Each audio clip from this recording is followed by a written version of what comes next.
Episode 3, Wrestling Fanatics Podcast. I'm back. My name is Warren Freeman, and as you can clearly see here, we have a tier list. And these images are posters from every SummerSlam from the year 2000 to 2025, last year's SummerSlam. And I'm going to put these events in these brackets in places where I think that they belong. So I'm going to explain each tier. You've seen a lot of tier lists on the internet, so you pretty much know how it works, but I'm going to go ahead and explain it anyway. So this top tier here I have is classic.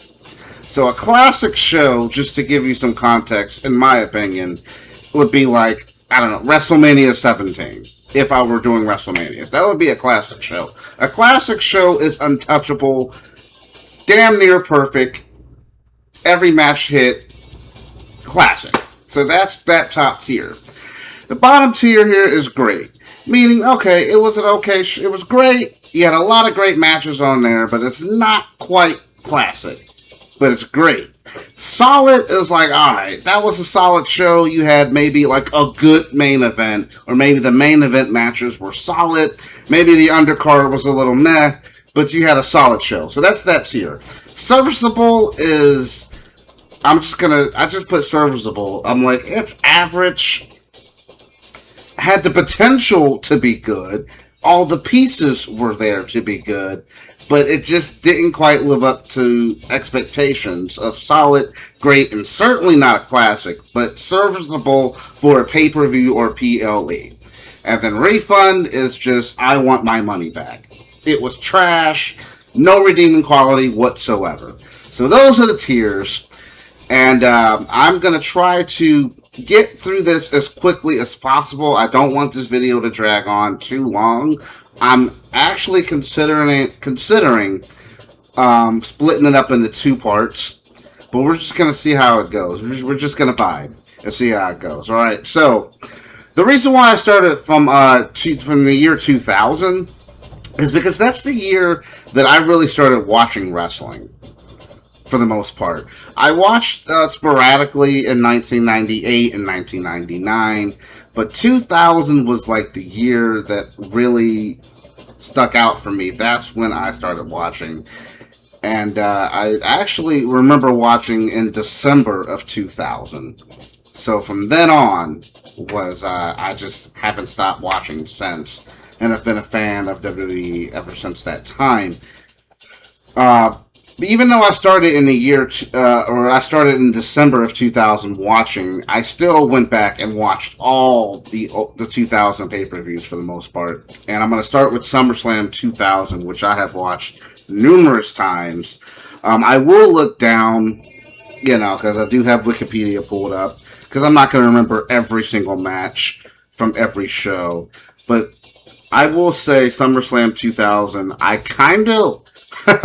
I want to put it in classic just because of the TLC match alone with the Dudleys, Hardys, and Edge and Christian. That was TLC 1. Because if you recall, they had the Triangle Ladder match at WrestleMania earlier this year. And I just mentioned WrestleMania 17 a few minutes ago as being a classic show, and that would be TLC 2.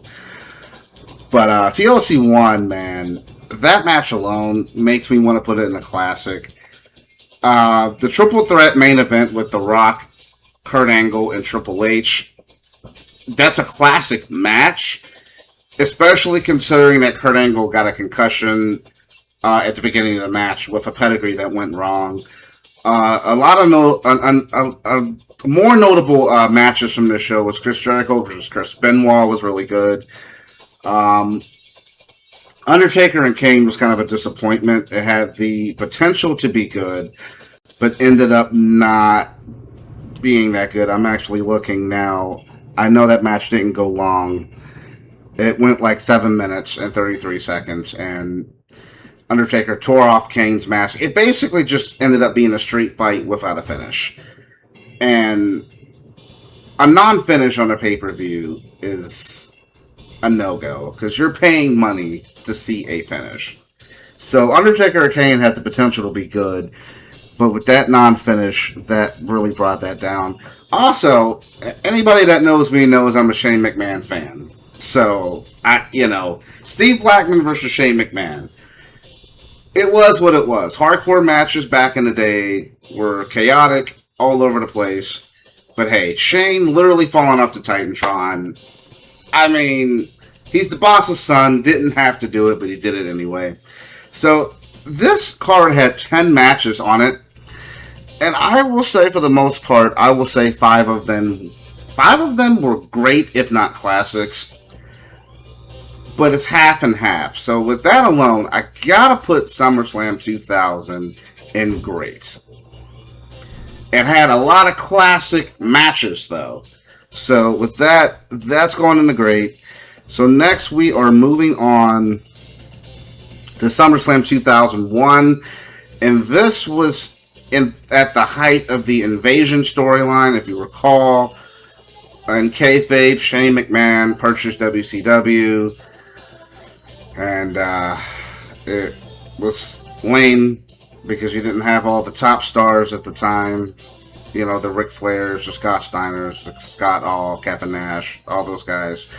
Goldberg did not come over immediately. So you had a lot of mid-card talent from WCW to have this on-screen war between the two companies. And then to make it, I guess, stronger, ECW was brought out of, was resurrected. And instead of being ran by Paul Heyman, it was ran by Stephanie McMahon, and it was a whole alliance thing, yada, yada, yada.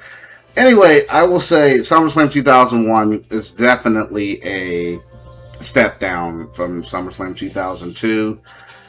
RVD and Jeff Hardy in a ladder match was really good. Stone Cold Steve Austin defending the title against the WWF title against Kurt Angle was great. It just had a screwy finish, or a DQ finish. And I just talked about non-finishers and DQ finishes on pay-per-view. Definitely not it's not ideal, especially for a world title match. But this did have The Rock and Booker T for the WCW Championship. So it's definitely a step down from the year 2000. So I'm not going to say it's great. I'm going to say it's solid. I'm going to put that in the solid category. SummerSlam 2002 is going in classic. It is. Every match on that card, for the most part, hit. I mean, you had classic after classic after classic, in my personal opinion. Rey Mysterio, Kurt Angle. Classic. Ric Flair versus Chris Jericho. I mean, you got a bona fide legend. Ric Flair could still go at that point. You got Chris Jericho, who rarely, if ever, has had a bad match. I'll even say Test and Undertaker, for what it was a pretty decent match. HBK versus Triple H. Shawn Michaels coming out of retirement for the first time in 4 years to wrestle Triple H in a barn burner of a match. And then the main event, Brock Lesnar versus The Rock for the title, where Brock Lesnar is officially crowned as the next big thing. He won King of the Ring that year. Basically just tore through the entire roster from the minute he debuted. The night after WrestleMania that year. Like I said, won King of the Ring, killed Hulk Hogan. Took him out. Beat The Rock, won the title. And it's interesting now that with this year's SummerSlam, which next week I'm going to do my predictions for this year's SummerSlam, we have Obafemi, who is sort of kind of mirroring what Brock did, winning the King of the Ring and now going to SummerSlam. But instead of, wrestling for the title, like the stipulation indicated, he's going to wrestle Brock. But I'm going to rant about that next week when I do my predictions video. So I'm going to save that rant for next week. But SummerSlam 2002 is a classic. That's something that I would definitely go back and rewatch. And it's also a show that I have reviewed on my YouTube channel as well. So, SummerSlam 2002, classic. SummerSlam 2003, this cracked me up anyway. So, I was downloading these photos online so that I would, basically have photos to put in the tier list. And so I went on WWE.com and they had all the posters from all the years. I'm like, oh, this is kind of cool. And so I went from 2000, 2001, 2002, and then it just went right to 2004. And I was like, wait a minute, why would they just skip 2003? And it's because of the it's Sable naked with the SummerSlam logo covering her, and I did not remember that until I saw it, and then it immediately brought me back to my childhood of going to Buffalo Wild Wings, and they used to have the big posters for the pay-per-view, and I'll never forget this poster. I mean, I remember seeing it now, but I didn't remember that this was the SummerSlam that it was. But yeah, it's just funny to me that you can't find that on WWE.com as one of the posters. And this is not going in refund. I just put it there just so y'all could see it. This did have the second Elimination Chamber, which featured Triple H defending the title against Goldberg, Jericho, Shawn Michaels, Kevin Nash, and Randy Orton. And this was the infamous match where Triple H's groin was torn. He was injured going into the match, and it would have made the most sense for Goldberg to win. But of course, this is 2003 we're talking about, and Triple H were in the Reign of Terror. So they delayed it for another month, and Goldberg ended up winning the title. And I guess Goldberg didn't make the office happy by not doing a tour overseas recently, so that probably also contributed to the reason why Goldberg did not win. Other matches on this card, Shane McMahon versus Eric Bischoff. I'm a Shane McMahon fan. It was what it was. It was a street fight. Coach turned heel. That was weird, and no one asked for a heel turn for Coach. But it was a street fight that was more than serviceable. You had Kane versus RVD in a great match. Brock Lesnar versus Kurt Angle, which was a rematch from WrestleMania, which I feel like is their weaker of all the matches that they've had that year. But still good. You had Vince McMahon interfering and a bunch of bullshit with that. A cool Fatal 4-Way with Eddie Guerrero defending his U.S. title. So the mid-card was I actually think the mid-card matches were probably better than the main event matches, if I'm being totally honest. So I will put this in solid. Definitely behind SummerSlam 2001, for sure. So then we're going to jump to SummerSlam 2004. And this was... I'm going to put it under serviceable because I mean, without having to look at Wikipedia, I really don't remember much from this show. I know that you had JBL and Undertaker for the WWE Championship, and that was... I mean, say what you will about JBL. He was a good character, but the matches on SmackDown between 2004 and 2005 were rough. I mean... one of the greatest heels of all time. But the in-ring work from JBL around that time was kind of I mean, it's just... I mean, JBL has never been known for his amazing ring work in the first place. So you also had Randy Orton and Chris Benoit on that card for the World Championship, which was a really good match. I mean, you're very seldom going to have a bad Chris Benoit match. However, Benoit is kind of hard to talk about these days. And WWE is sure as hell not going to ever talk about Chris Benoit for obvious reasons. You also had the beginning of the Best of 5 series with John Cena, a young John Cena and Booker T. You had a triple threat match with Edge Batista. Edge defending his Intercontinental title against Batista and Jericho. Edge, this was in Toronto and he got booed.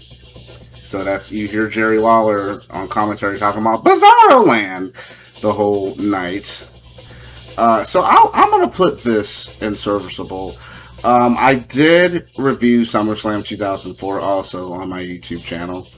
And I also reviewed SummerSlam 2005 on my YouTube channel as well. And I am going to put this in great and it's going to go behind SummerSlam 2000.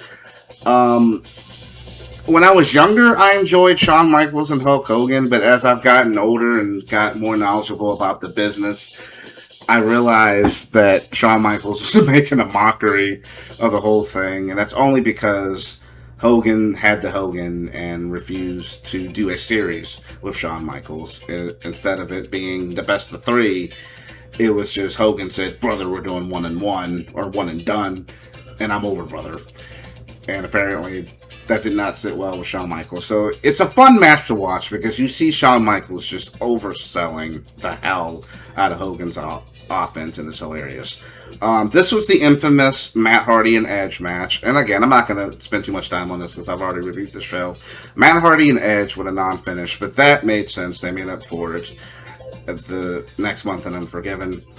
I'm not going to get into the whole Edge and Matt Hardy story. If you're a wrestling fan, you know about that. Also on this card, you had Jericho versus Cena for the WWE title. You had Batista versus JBL in a street fight. I've already talked about JBL's ring work a few minutes ago for SummerSlam 04. Those matches were serviceable. Undertaker Orton was also on this show, which is a good match as well. So I'm going to put that at great. Moving on to SummerSlam 2006. So I have a quick backstory, a personal story about this particular show. I was in a car accident the morning, this Sunday morning. I was heading to church, and I remember I was in a car accident.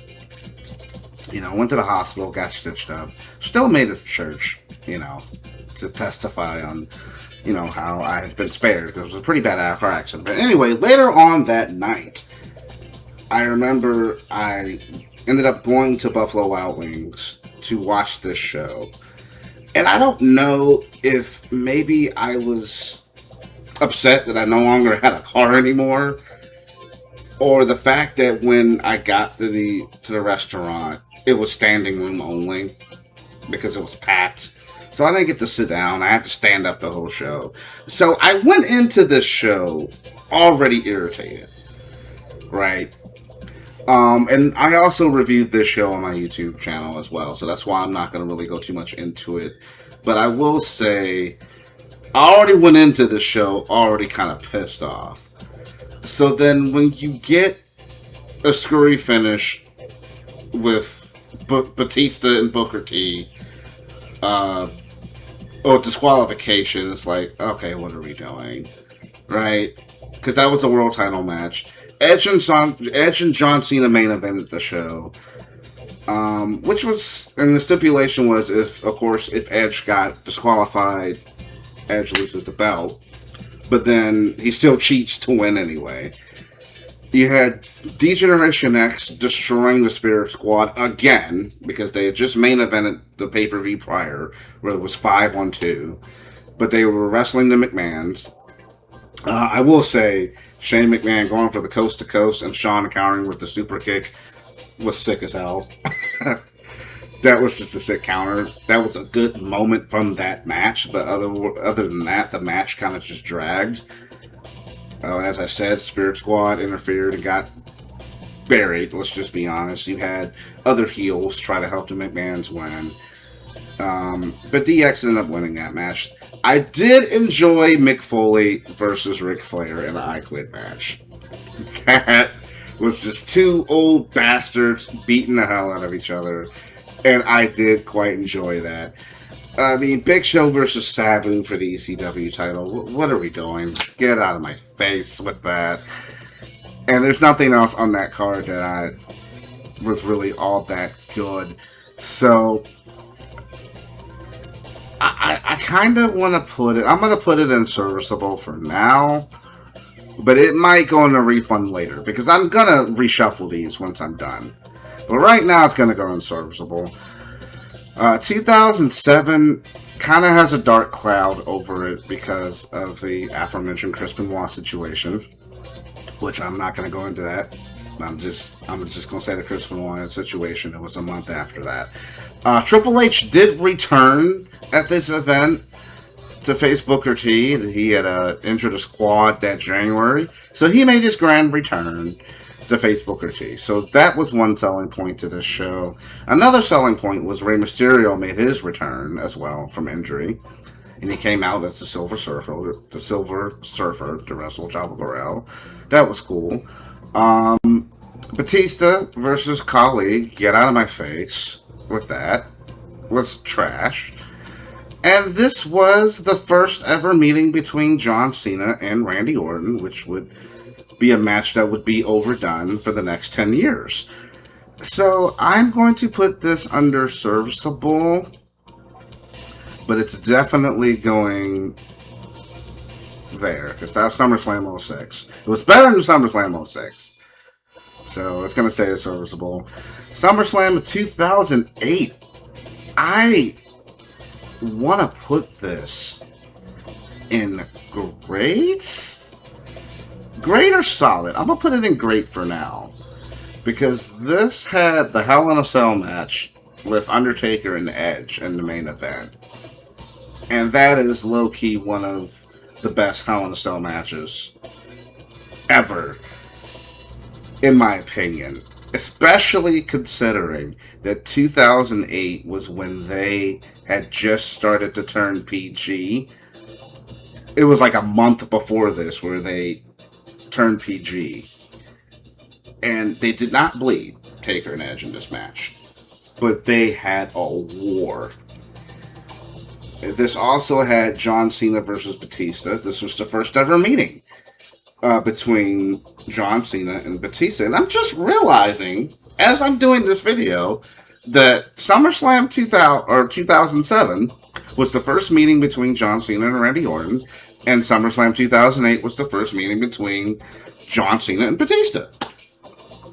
One-on-one. Of course, John Cena and Batista had the Royal Rumble fiasco where they both went over the top rope. And correct me if I'm wrong in the comments, I'm pretty sure John Cena and Batista wrestled for the first time at SummerSlam 2008. So it has that going for it. Chris Jericho punches Shawn Michaels' wife in the face on this show in a talking segment. Yeah. I mean, that was a chapter of a story between those two that was amazing. That was also told on the show because Shawn Michaels was going to retire. And that happened. So I think SummerSlam 2008, and I'm going to go to Wikipedia real quick. I want to see what else was on that show. If I even want to leave that at the great tier. So we got what we got. Yes. Okay. Yeah, Big Show versus Bam Neely. Okay, no, not doing that. Ah, yes, this was also Glamorella, or not Glamorella, Beth, what did they call themselves? Santino and Beth Phoenix defeated Kofi Kingston and Mickie James for both of them to win the Intercontinental title and women's title respectfully. That was on this show. And CM Punk and JBL for the world title. I did forget about that. That was a okay match. I mean, you know how I feel about JBL. But on Punk's part, that was a decent match. I do remember that.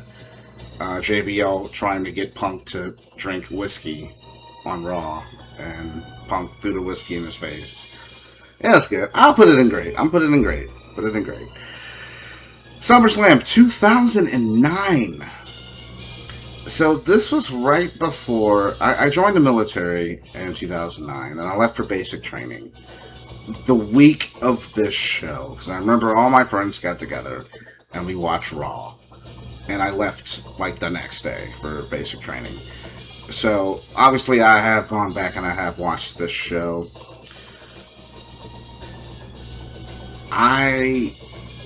With the main event, Punk and Jeff Hardy in that TLC match, arguably, that might be the best one-on-one TLC match ever. So you got a classic main event. You have Undertaker returning afterwards. But then you got like DX versus Cody Rhodes and Ted DiBiase, which was a serviceable enough match. But then you got shit like Great Khali and Kane on this card as well. And I'm just like, man, I don't know. Is it really great? And then you got Melina and Alicia Fox, too. Which, yeah, again, like, what? Yeah. Am I really putting that in the great? Do I want to put that in great? I don't. I'm not feeling it. I'm not feeling it at all. Putting that in great. So, yeah. And then you had Randy Orton and John Cena again, which, as I said, when I talked about SummerSlam 2007, a match that would be repeated for 10 years to the point where it just got annoying. It hadn't got annoying at this point yet. And I will say my favorite Cena Orton match was from this year, which was Breaking Point, was the I Quit match. So I'm gonna put this. I'm really struggling with this one. Do I put it in solid? You know what? I'm gonna put it in serviceable, but I'm gonna put it in front of 04, 07, and 06. Because the main event was so damn good. But the rest of the card was just ass. So, man, I don't know. 2010 is going in serviceable.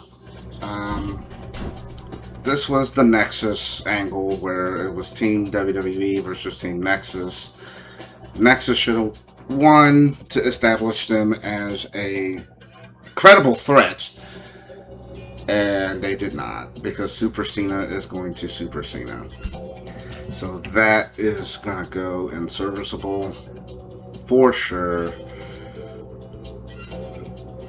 And then, of course, what else was on that show? Oh, I apologize. Melina and Alicia Fox was 2010. That was not 29 or 20, or that was not 2009. That was on this show, Melina versus Alicia Fox. Then the Big Show defeating all the members of the Straight Edge Society, which was such a classic. CM Punk with the Straight Edge Society was money. That was money. And Big Show beat them all three of them. And then we had a disqualification with Randy Orton and Sheamus for the WWE title. So, yeah, we're gonna go. That is gonna stay in serviceable, and it is gonna go right here. I feel like putting SummerSlam 04 before that one. That works. This had Kane versus Rey Mysterio for the World title. This is a show where Undertaker also returned at to start their rivalry as well. So we have that. So I could see that this is going a little bit long. So I am actually going to stop at 2013. And after 2013, I'll continue with part 2. So we're on 2011 right now. And this was the infamous... This was during the Summer of Punk angle. This main event was just a mess. They had a classic match at Money in the Bank 2011 that everyone regards as one of the best matches of all time. Dave Meltzer, I believe, gave it 5 stars. And so their sequel was not going to live up to their match that they had at Money in the Bank. You know, I knew that, but it was just so much BS that went into this match. You had Triple H as the special guest referee for reasons.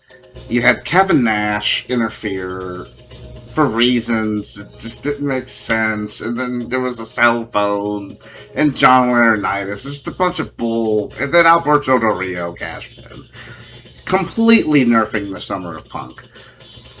So with main event, a nonsensical main event definitely brought it down. Mark Henry and Sheamus had a count-out finish. You know, there's really nothing on here that's... I mean, besides Randy Orton and Christian, for sure, that was the street fight, and that was the finale to their amazing series that they had that year. Um, I gotta put this in serviceable, but now the question becomes, because serviceable is starting to get so big, now the question becomes, where do I put it at? I think SummerSlam '09 is the best of serviceable, for sure. Is 2011 better than '04? I'm going to say yes from a work rate. So we're gonna. I feel comfortable doing that there. So that's SummerSlam 2011. SummerSlam 2012 was main evented by Brock Lesnar and Triple H. This was Brock Lesnar returning to the company after years of being away.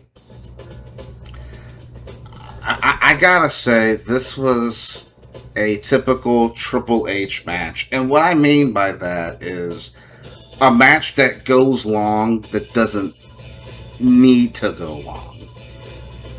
You know what I mean? Triple H has a history of doing that, of just having obnoxiously self-gratifying long matches to where it's just not necessary. There was no reason for this match to go as long as it did. It probably should not have main event. Definitely should not have main evented when you have CM Punk as WWE champion. You know, main in a match with John Cena and the Big Show, which, I mean, that's just kind of one of those situations where it is what it is with that. Jericho and Dolph in a submission match was really good. I did enjoy that. Sheamus and Del Rio. This was during Sheamus's his run as a babyface, which just did not connect with me personally or with the audience at all. So looking at this thing, I think I can put this in serviceable. And I think, where does it go? I think it probably is going to go... I will put this behind SummerSlam 2011 for sure. And to conclude the video, we got SummerSlam 2013. And I really want to put this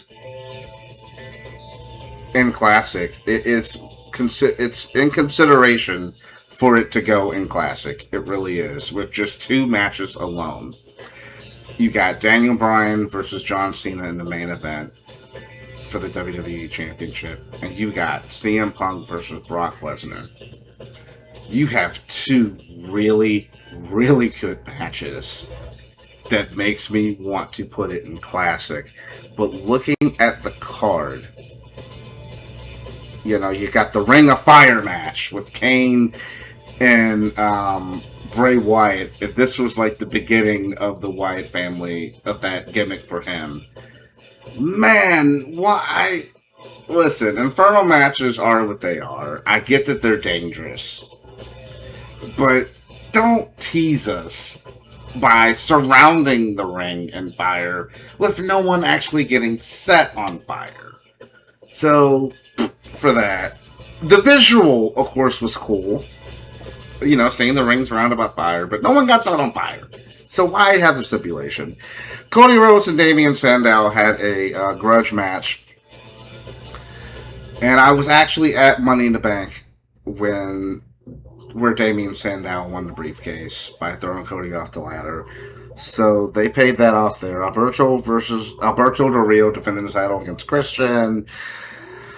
As I mentioned, Brock Lesnar, Punk, Daniel Bryan, Cena, Ziggler, and Caitlyn defeating Big E Langston and AJ Lee in a mixed tag match.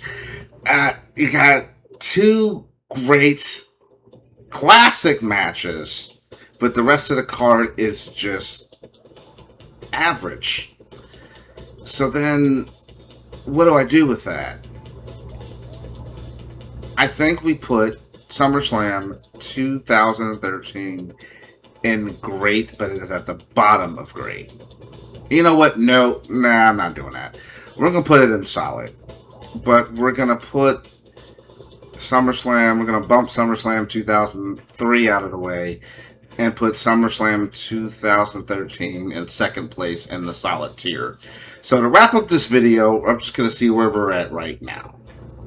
We got SummerSlam 2002 in Classic. Nothing screwing with that. I'm not even gonna mess with that. Great SummerSlam 2000, SummerSlam 2005, SummerSlam 2008, and great. I feel comfortable with that there. Solid SummerSlam 2001, SummerSlam 2013, SummerSlam 2003. I'm still iffy on that, but I'm gonna leave it at solid for now.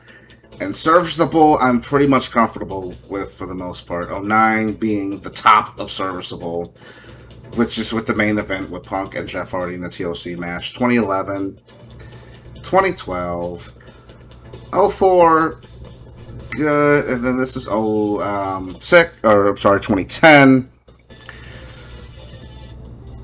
I might want to. Do I want to leave it in serviceable? You know what? I'm gonna put 2010 in refund. I think that should have been a better show. I think we'll put in a refund for what it should have been, because they left a lot of money on the table by completely burying the Nexus on that show. SummerSlam 07, I'm comfortable with being a serviceable. 06, I want to put that in a refund, but I'm going to leave it at the end of serviceable for now. So that is going to be part 1 of this video, and I will be back with part 2 later on. You guys have a blessed day.